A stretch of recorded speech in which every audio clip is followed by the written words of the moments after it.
Hi, I wanted to come on here and make this video about Black people being murdered in America.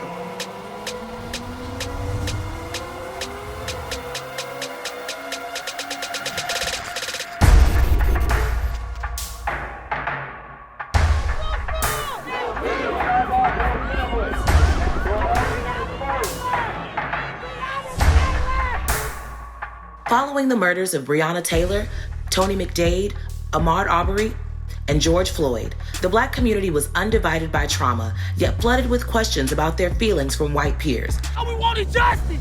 We can't get justice!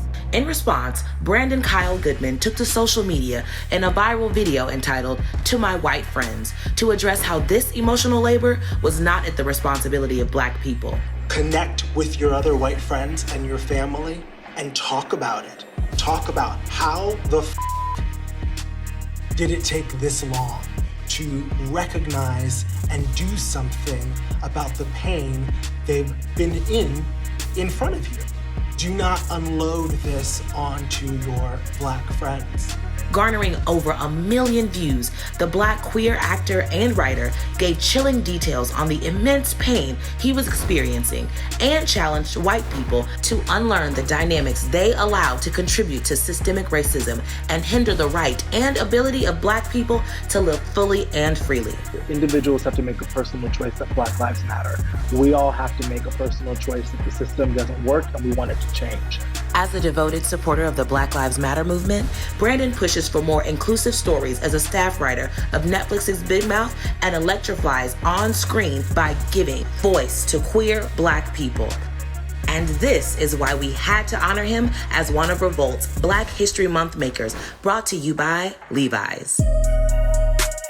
Straight out of Queens, New York, Brandon Kyle Goodman's impenitent approach to conversations about racism and the lack of diversity in Hollywood is stretching nationwide for all to witness. Since his initial viral video, Brandon has accumulated over 100,000 followers. Some of the few inspired include Ryan Reynolds, Hailey Bieber, and Beanie Fieldstein, who have all shared Brandon's anti-racist content on their platforms. His social media has now become a hub for privileged communities to be called into question their new sense of social awareness, sometimes with a comedic flair, but always with zero tolerance for bigotry. With videos like Becoming an Ally, he is bearing the cross for Black people by defining for white and non-Black people of color on what it means to be an effective ally. It is not my responsibility or the responsibility of any Black person to inform you, educate you, or teach you how to be an ally. As he mentions, it is not his nor any Black person's job to educate the people in power. However, his graciousness is planting the seeds for a changing future. To be an effective ally, it takes work, and the work will be challenging and painful and arduous at times, but it is necessary. Lives are depending on your commitment. As a non-binary queer person, Brandon is cognizant of the erasure of Black, queer, and trans people on screen, as well as in the fight for Black lives. Brandon sounds the alarm about Black inclusion of LGBTQ+ individuals because he knows true liberation can't happen without intersectionality. It is important to have representation and inclusion both in front and behind the camera if you intend on telling authentic stories. Thankfully, his persistence has not landed on deaf ears. As a staff writer on the hit Netflix series Big Mouth, he championed an episode co-written by Mitra Johari to include a Black queer character, voiced by none other than Brandon himself. Never asked. You only ever want to talk about yourself. In a recent Instagram post, he spoke about how unorthodox it was for the character to be represented in a safe space that wasn't connected to trauma. He felt similarly to his role in the Netflix film Feel the Beat, which came out in 2020. Brandon shines opposite Sophia Carson as her larger-than-life queer best friend, Deco. Wait! How many people have watched this? Like a couple hundred? Oh, more like 30,000. But who's counting?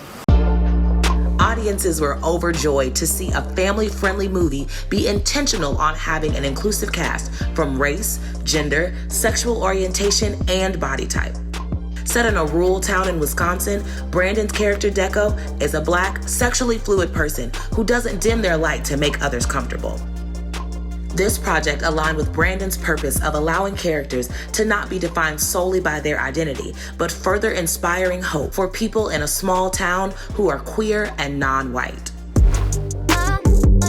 Along with the Hulu smash Plus One and Amazon Prime's Modern Love, Brandon is making waves and telling necessary stories of Black queer people. All have the same desire to be loved and to do well by our family and to do well by our loved ones. And I think that's what you see in these episodes. Everyone's doing the best they can in their relationships where they are. There's no other way to end this without using Brandon's words itself. They say about movements like this, it's not a sprint, it's a marathon. I don't even think it's a marathon. Marathons usually last for a day. What we're embarking on is the overturning of society. The goal is to support, to elevate, to protect Black lives. Remember that.